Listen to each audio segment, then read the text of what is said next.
hermanos sean unidos, porque esa es la ley primera. Tengan unión verdadera en cualquier tiempo que sea, porque si entre ellos pelean, los devoran los de afuera.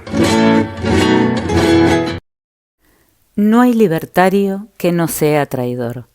Por Carlos Caramelo. Voz, Alejandra Benaglia. Desgraciados los traidores, madre patria, desgraciados.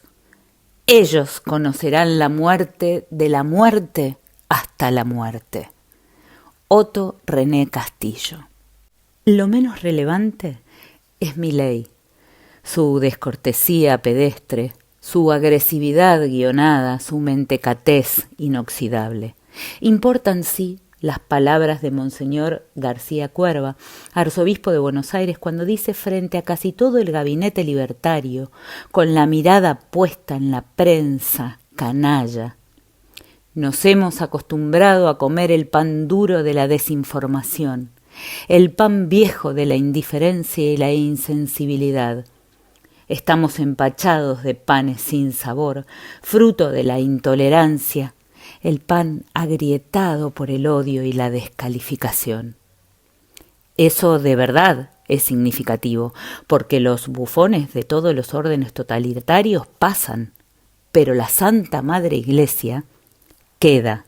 Tampoco interesa demasiado el precio de una docena de empanadas, ni la bravata gratuita de un ministro de Economía que, frente a una caída del nivel de actividad del 1,8% en marzo y las claras señales de agotamiento en algunos sectores, arregla que lo entreviste uno de los más reputados y ensobrados periodistas del medio solo para decir que los dichos de Ricardo Darín en la mesa de Mirta Legrand le daban vergüencita ajena.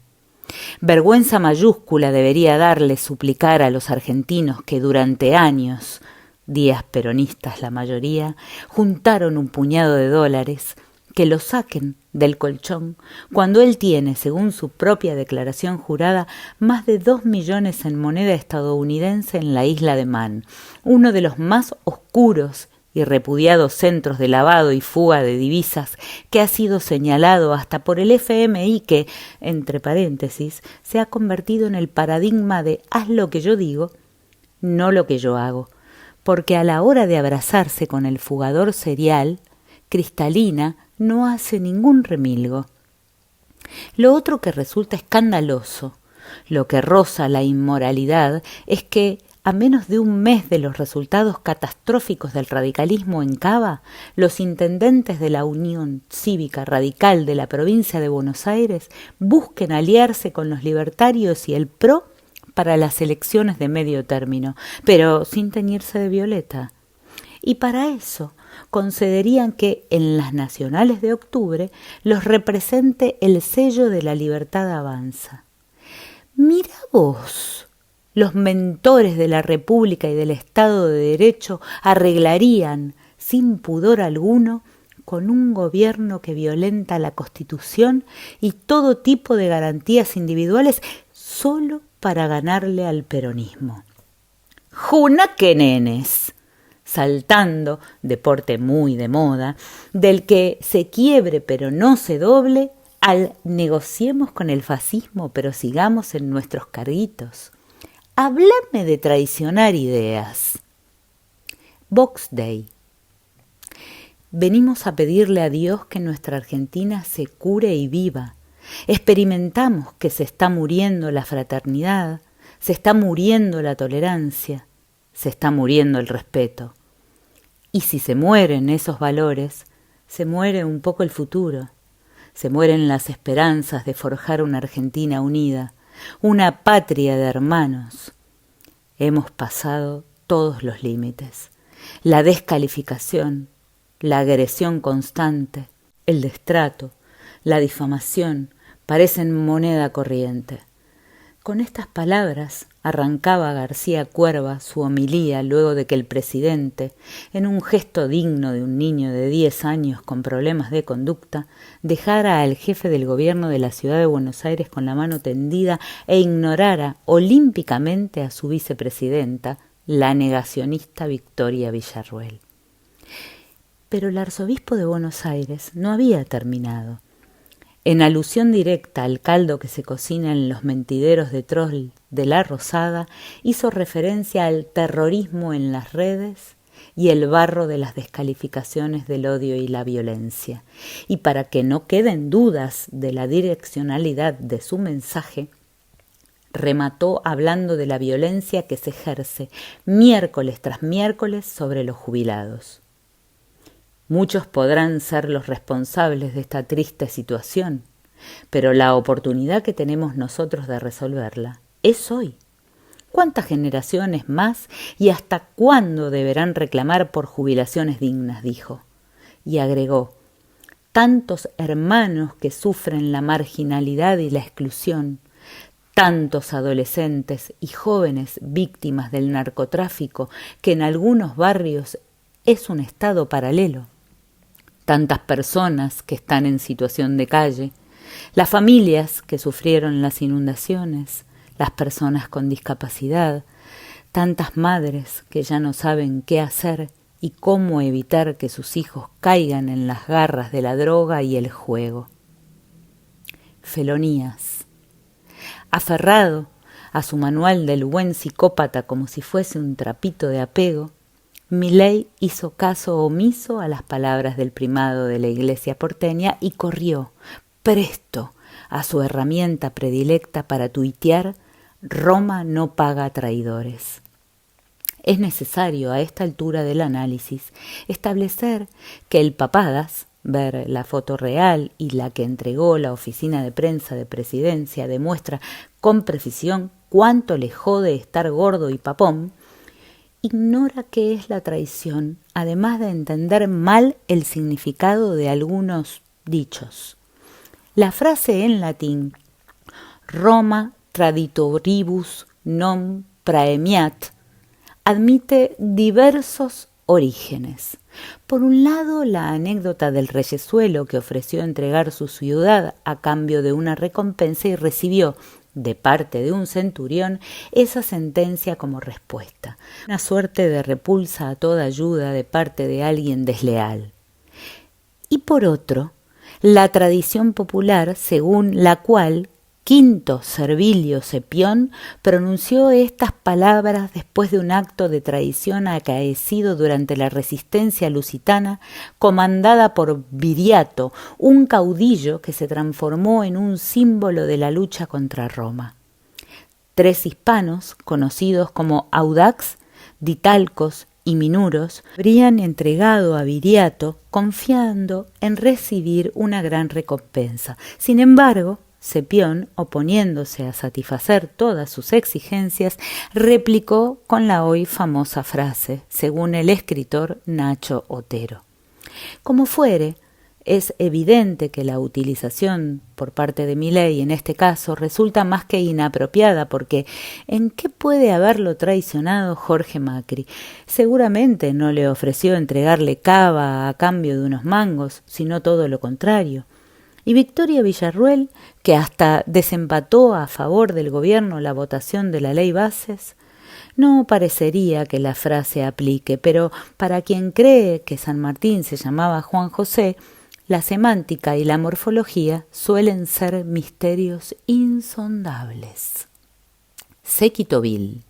Contrario sensu, el casalito libertario va comprando cuanto traidorzuelo módico han desuelto, empezando por el impío tucumano Mariano Campero, parte de los 87 héroes que entregaron la Argentina por un asado en Olivos y andá a saber qué más, siguiendo por el corrupto fronterizo de Eduardo Cuader, cuyo acompañamiento al oficialismo parece haber sido jugosamente remunerado, y cerrando con Eduardo Vichy, el senador correntino, que presentó un proyecto para investigar la criptoestafa, lo firmó en comisión y luego, cuando llegó al recinto, lo votó en contra.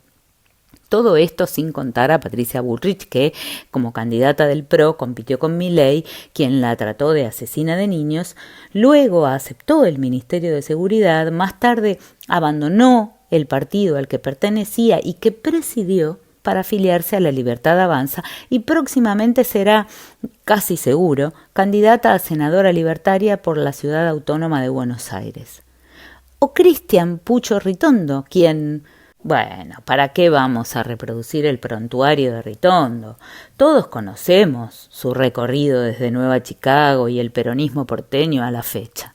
Una línea de vida. Puede que en algunos casos los traidores no reciban el premio esperado, como parecería que va a ocurrir con Luis Juez, quien a principios de este año abandonó la presidencia del bloque de senadores PRO para arrojarse a los brazos de Javier Milei, acaso imaginando que el pago sería su postulación a gobernador de Córdoba por la Libertad Avanza, pero al parecer no es su amigo Javier I de los Forzosos de Almagro quien pone o saca candidatos, sino Lady Karina, montada en un blanco corcel y apenas cubierta por su larga y blonda cabellera. Olvídate de Godiva, ¿eh? Los mismos funcionarios del gobierno dicen que la Rosada y sus adyacencias es un nido de perjuros que, más temprano que tarde, lo van a entregar al presidente en bandeja y con una manzanita en la boca. Sobre todo teniendo en cuenta los comentarios en X de algunos economistas del palo, como Roberto Kachanowski, que escribió: «Cuando Milei entró a la catedral, en un momento saluda muy efusivamente a uno de sus incondicionales. Ese incondicional, 2 semanas antes de las PASO, me llamó por teléfono y me dijo: votarlo a Milei es una irresponsabilidad cívica». Gracias por el dato, pelado Kachanowski querido, pero antes de las PASO dijo cosas peores y por televisión. O sea, digamos, Roma no pagará traidores, pero la yunta de mandamases libertarios muere por ellos. La frase adecuada hubiese sido: amo la traición, pero odio al traidor. Pero se trataría de una perogrullada. Milei odia a todo el mundo. ¡Ave César! No, gracias. Comí lechón. Atavíos. Y hablando de cosas que no interesan, esta semana, luego del ataque de furia del Toto de la Champions por una pregunta del periodista John Eguier respecto de si el ministro colchonero pensaba repatriar su fortuna depositada en una cuenta offshore en la isla de Man, el gobierno se sintió motivado a establecer nuevas condiciones para los periodistas acreditados en Casa de Gobierno, entre otras cosas, estableciendo un código de vestimenta formal para las conferencias. Increíble que un presidente que usa traje con zapatillas en el Te Deum te exija vestimenta formal para las conferencias de prensa. Es como si el vocero te prohibiese preguntar aduciendo que tenés cara de bobo. Punta del iceberg del pogrom a la prensa que ha lanzado este gobierno. Y de paso, para todo aquel que piensa distinto y puede decirlo una octava más arriba del cono del silencio que ellos imponen. Claro, en 5 meses los gastos reservados de la CIDE se incrementaron en un 254%, pero el 0,4% del PBI, para darles un poco más de dignidad a los jubilados o mejorar los míseros 700.000 pesos que perciben los profesionales del Hospital Garrahan por trabajar 60 horas semanales, les parece una locura. El presupuesto del mejor policlínico infantil de alta complejidad de Sudamérica es de 27.000 millones de pesos. La CIDE ha recibido más de 30.000. Pero no hay plata, y cualquier norma al respecto va a ser vetada por el gobierno. Encima, la viceministra de Salud, Cecilia Lozizano, dice que en el nosocomio hay solo 478 médicos de planta contra 953 empleados administrativos. Le hace enfermeros, camilleros, técnicos de laboratorio, nutricionistas, instrumentistas, kinesiólogos, y siguen las profesiones. O la ex esposa de Jorge Triaca Jr. es muy bruta o es hija de una manada de yutas.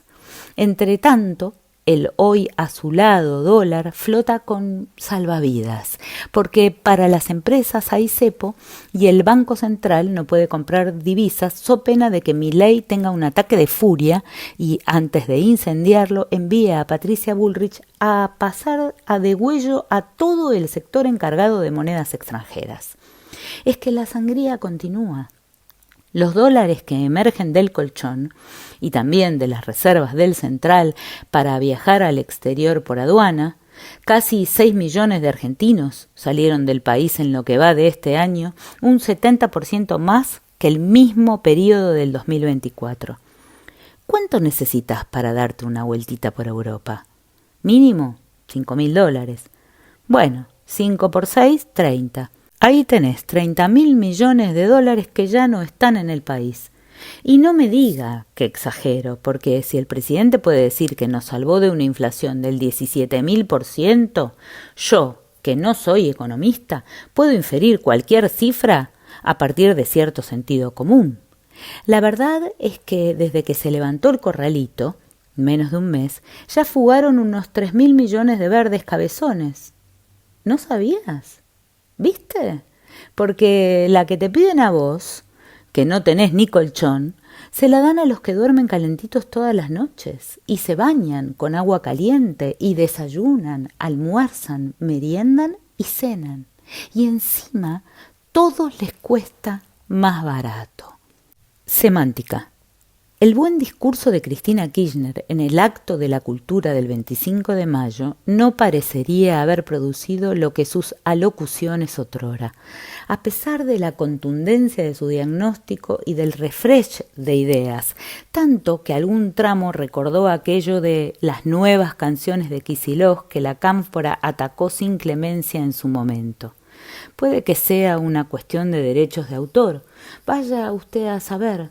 Discurso contundente, marco remanido, alguna tortuga que se les escapó a los organizadores que intentaron un arranque sensiblero con fecha de vencimiento en 2015, casi tan vetusto como el discurso de María Celeste Jiménez Navarro, quien se suponía representaba a la juventud en ese escenario. ¿Será que por ahí es parte de esos jóvenes viejos a los que refirió alguna vez Luca Prodan cuando los incluyó en su tema Los viejos vinagres? Un discurso planito, el de la senadora sanjuanina, arrasado por lugares comunes, víctima de alguna forma de genuflexión, con menos épica que el implante capilar de Adorni. Todo lo contrario que Teresa Parodi y sus palabras plenas de vitalidad, de belleza, de futuro. Arrancó definiendo la cultura es el alma, la médula, la raíz de lo que somos y por eso es atacada, condenada por aquellos que intentan negarnos el pasado, borrarnos el futuro, dejarnos a la intemperie. Y sin embargo, no recibió ninguna ovación luego de esa síntesis luminosa y precisa de lo que se suponía allí se estaba celebrando, discutiendo. ¿Acaso otra vez? Porque los jóvenes que poblaban las gradas no están demasiado seguros de su procedencia ni de su destino, y eso huele a dilema. Cerró magníficamente Cristina, con algunas perlas de análisis como la de admitir que el descontento popular no va a buscar refugio en el peronismo. Definir con claridad ese sentimiento de desamparo de los sectores más castigados frente a la falta de atención en algún hospital o en alguna oficina pública. Plantear la necesidad de recuperar una militancia política full time contra la militancia electoral. Bien. Muy bien. Apenas un detalle cuando hizo referencia a un Estado eficiente. Puede que lo haya hecho solo para ser más explícita, aunque siempre ha hecho gala de precisión en el uso de la palabra, pero lo único que el Estado no debe ser es eficiente, término muy utilizado en el mercado a la hora de explicar que las empresas deben ganar más y más. Eficacia es el concepto estatal, diseño de una política de Estado, análisis de costos y financiamiento, inclusión en el presupuesto y ejecución, plena ejecución, pleno funcionamiento. El Estado no está para ganar, ni siquiera para ahorrar, como plantean los libertarios que ajustan con ese fin. El Estado está para gastar bien y controlar que ese gasto cumpla los objetivos políticos y administrativos trazados, eficazmente. Simbiosis. Emilio Monzó, hombre nacido en la UCD de los 80, que luego pasó al peronismo, afiliado al Frente para la Victoria, de ahí a Cambiemos, donde armó Juntos por el Cambio, fue ministro de Gobierno de la Ciudad Autónoma de Buenos Aires, gestión Macri, presidente de la Cámara de Diputados durante el gobierno del PRO y ahora milita en esa extravagante entente política que se autodenomina Encuentro Federal. Afirmó esta semana que la Argentina está viviendo una transición política y que el PRO y la Cámpora van rumbo a la extinción luego de 20 años de polarización simbiótica. El Corcho Monzó, no le dicen así por ser petizo precisamente, opera, siempre lo hizo, es apenas por eso un imprescindible. Pero su idea debería estar encendiendo una luz anaranjada de atención, porque la caída del Calabrés y la consecuente desaparición del PRO podrían redundar en el ocaso de la Cámpora, no tanto por lo simbiótico, sino porque la llegada de Macri es una construcción del kirchnerismo, consolidada por el voto de Elio Rebot, que mandó a Aníbal Ibarra al descenso y abrió la puerta de la instalación de la derecha.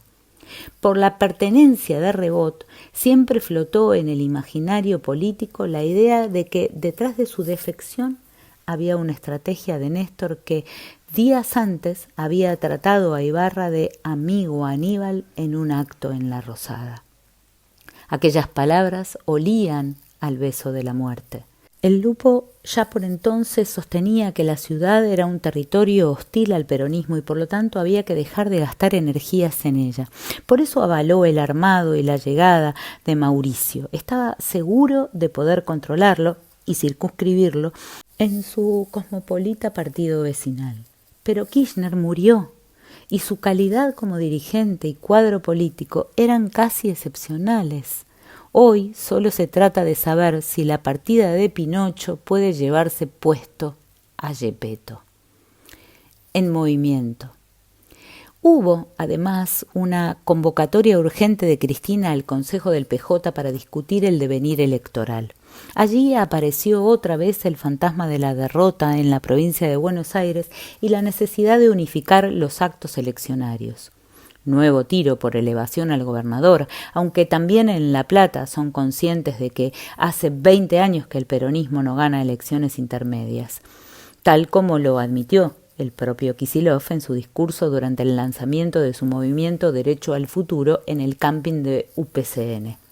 Tratando de separarse del clima de derrota imperante, pero enviando además un claro mensaje respecto de que la decisión sobre el desdoblamiento de los comicios está tomada, Axel instó a los 40.000 militantes que lo acompañaron, según datos de los organizadores, y al medio centenar de intendentes y dirigentes distribuidos a sus espaldas en el palco, a ganar en septiembre y en octubre, mientras insistía en la idea de que el único adversario es Milei y está afuera, no está adentro, en un claro llamamiento a recuperar el diálogo interno en el peronismo. Ver Deuda Prometida. El gobernador hizo hincapié en criticar el modelo económico del gobierno. Dicen que esto está funcionando, que Milei está ordenando la macroeconomía. Esto no es un modelo novedoso y original. No es ni liberal, libertario, ni austríaco. Hay que decirlo con todas las letras. El modelo de Milei es la continuidad de Martínez de Oz y Domingo Cavallo. Es además las políticas de Mauricio Macri y destacó que el presidente le declaró la guerra al pueblo que labura. La casta festeja, brinda, lo aplaude a Milei mientras el pueblo sufre. Este modelo solo cierra con deuda. Lo vimos suplicar un nuevo préstamo del FMI. Nunca el FMI trajo buenas noticias a la Argentina, sentenció no sin razón, luego de ocuparse de destacar lo fundacional del momento y rescatar la idea de Perón de que el movimiento jamás fue sectario ni excluyente. Esto y poco más, en un clima de algarabía entre los participantes, aunque los intendentes presentes se preocupaban en voz baja sobre el futuro armado de listas. Temían alguna cuestión de dedos mágicos poco eficaces desde el 2013 y lapiceras activas o algo peor. El cisma es la nueva espada de Damocles que pende sobre las cabezas del justicialismo. Ni en la reunión del PJ, ni en el acto de La Plata hubo mención explícita a plan alguno. Ningún programa, ningún proyecto, nada que convoque realmente a las argentinas y argentinos a pensar que por ahí se va a recuperar el empleo, el consumo, la economía, nada. Ni rescatar vialidad nacional para reparar todas las rutas que van a quedar deshechas cuando este gobierno parta, ni reconstruir la ferroviaria nacional, ni nacionalizar el sistema energético, ni manejar todo el comercio interior y exterior, ni una sola idea para comenzar a generar puestos de trabajo directos e indirectos, y así desandar este presente del doble y triple empleo para subsistir. Y con análisis y denuncias sabemos que no se pinta la pieza. Vale más hacer y arrepentirse que no hacer y arrepentirse, sostenía Nicolás Maquiavelo, pero seguramente El Príncipe es otra antiguaya en tiempos de memes e inteligencia artificiosa. Enmascaramientos. La durísima homilía de Monseñor García Cuerva, el renovado y certero discurso de Cristina Kirchner, la persecución y control a periodistas, la toma de nueva deuda, la alta traición de los dirigentes del PRO, la fuga de los profesionales del Garraham, el cientificidio, todo fue ocultado tras el velo de la crisis de la empanada. No hubo medio que pudiera abstraerse a ese dilema coyuntural que azotó la Argentina durante los primeros días de la semana. El presidente, desde su cómoda poltrona de inimputable, con su birrete de granadero calzado hasta las orejas, tuiteó durante horas distintos memes para responderle a Ricardo Darín. Un nuevo round de Milei versus los artistas, con el trasfondo de Lali Espósito en un recital que juntó unas 50.000 almas imitándole los pulgares hacia arriba al papadas. Otro esquema de distracción asegurada respecto de los gravísimos problemas que azotan al país y a la sociedad, mientras los nuestros se juntan en una peña barrial con formato de evento cultural o se citan en la Recoleta, sede del PJ, para contarse casi íntimamente sus cuitas. Si el ciudadano de a pie quiere saber de verdad qué es lo importante, entonces debe tratar de buscar bajo la alfombra, porque lo trascendental se esconde, se difumina, se opaca, se disimula con un caleidoscopio informativo que deforma lo que interesa y profundiza lo trivial. Toda una maquinaria nacional e internacional. Las redes son parte relevante del engaño. Está puesta al servicio de estafar al pueblo. Un ejemplo reciente: jueces que recibieron prebendas y regalos, coimas digo, del Multimedios Clarín, que al ser descubiertos trataron de fraguar pruebas para zafar, fueron finalmente eximidos de culpa y cargo por un consejo de la magistratura integrado por colegas corporativos y el senador correntino Eduardo Vicchi, que cada vez que actúa debe pensar: ¿qué le hace una mancha más al tigre? ¿Usted se enteró? ¿La República? Bien, gracias. Índice empanada. Recordemos que Caputo toma deuda sobre deuda para pagar deuda que tomó el gobierno de Macri, en el que Caputo participó y donde se tomó deuda millonaria con el FMI. En síntesis, Caputo es un gigoló de la toma de deuda que ya sedujo a Macri y a Milei en este camino del endeudamiento, dice un tuit realmente genial de Leandro Renú, uno de los periodistas que hoy por hoy vale la pena leer en página y escuchar en su programa de la noche en el canal IP. Pero la cosa va más allá, porque el ministro de Economía rompe todos los parámetros. Su acuerdo con el fondo le impediría operar sobre la divisa para mantenerla planchada. Entonces, en lugar de que el Banco Central compre o venda dólares, que no puede, utiliza manos amigas que intervienen en las operaciones a futuro y de esta manera controla el precio de las divisas para planchar la inflación. Un canalla que, además, acaba de conseguir $1.000 millones, pero a devolver en 5 años pagando una tasa de casi el 30% anual. Imagínese la sangría en pesos que eso significa y promete, en sordina, ir por 2.000 más en los próximos días. Sin embargo, la pregunta persiste. ¿Llegan a octubre? Los inversores parecen no creerle. Cayeron la bolsa, los bonos y el dólar oficial cerró a 1.200 a pesar de la colocación del Bond T30. Y los ahorristas menos. Siguen retirando sus dólares de los bancos, 189 millones el martes, récord desde que se levantó el cepo. Las miradas locales y transnacionales parecen depositarse todas en los resultados de las elecciones de medio término de octubre, y eso recalienta las dudas, porque todo se apoya en recortes cada vez más sangrientos. A los jubilados, a los discapacitados, a los niños con enfermedades, como si el objetivo fuesen los más débiles, los más necesitados, y también el CONICET, la CONAVIP, el INTA y el INCA, el INT y el arte en general, y los institutos dedicados a la investigación de nuestra historia, y todo destrucción menos la bicicleta interminable del ministro fugador que siempre encuentra un callejón por donde colar y continuar desangrando nuestra economía. ¿Zafará Caputo gracias al índice empanada?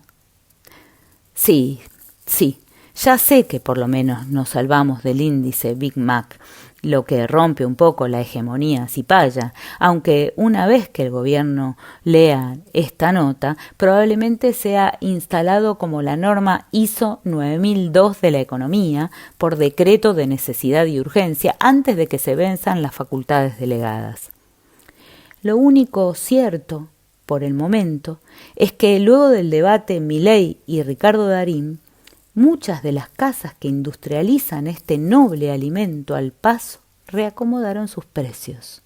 Cuestión por la que algunos en las redes comenzaron a pedir que el protagonista del Eternauta vaya todas las semanas a la mesaza de la diva eterna y aborde diferentes temas. El asado, las prepagas, los lácteos y así, para ver si puede acomodar lo que el gobierno y la oposición no han podido. 3 empanadas. ¡Qué opulencia! Hola, ¿te gustó? Bueno, compartilo con tus amigues, ponele un pulgar para arriba y suscríbete. Y no te olvides de activar la campanita.